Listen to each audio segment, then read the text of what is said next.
দীঘা জগন্নাথ মন্দির থেকে মাত্র 5 মিনিটের দূরত্বে আজ আপনাদের সাথে একটা কমার্শিয়াল প্রপার্টি শেয়ার করব। দীঘার জগন্নাথ মন্দির কিন্তু এখন অন্যতম দর্শনীয় স্থান। দীঘাতে প্রচুর পর্যটক, প্রচুর দর্শনার্থী কিন্তু প্রতিদিন এখানে ভিড় জমাচ্ছে। দেশের বিভিন্ন প্রান্ত থেকে মানুষ এখানে প্রতিদিন ভিড় জমাচ্ছেন। এই যে রাস্তা, এটা মন্দির কানেক্ট করছে।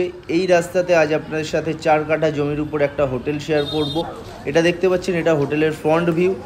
4 কাঠা জমির উপরে এই হোটেলটি আছে। এটা হোটেলের আরেকটা সাইড। গ্রাউন্ড ফ্লোরে আপনি পেয়ে যাবেন 8টা বেডরুম, G+3 প্ল্যান স্যাংশন আছে। এটা আরেকটা সাইড। এই যে রাস্তা দেখছেন, এখান থেকে বিচ মাত্র 5 মিনিটের ডিস্টেন্স। G+3 পুরনো প্ল্যানের জন্য আপনি কিন্তু এখানে ম্যাক্সিমাম জমিটা ইউটিলাইজ করতে পারবেন। এই হোটেলটি G+3 কনস্ট্রাকশন করে আপনি কিন্তু বিজনেসে অনেকটাই বুস্ট আনতে পারবেন। হোটেলের সামনে আপনি 2টো গাড়ি পার্কিং করতে পারবেন। এটা হোটেলের ফ্রন্ট ভিউ। হোটেলে এখন আপনি পেয়ে যাবেন টোটাল 8টা বেডরুম, 6টা নন এসি, 2টো এসি। সব কটা রুমে গেস্ট থাকার জন্য আমি একটাও দেখাতে পাচ্ছি না। ঢুকেই দেখতে পাচ্ছেন কতটা বড় একটা রিসেপশন এরিয়া আপনি পেয়ে যাবেন।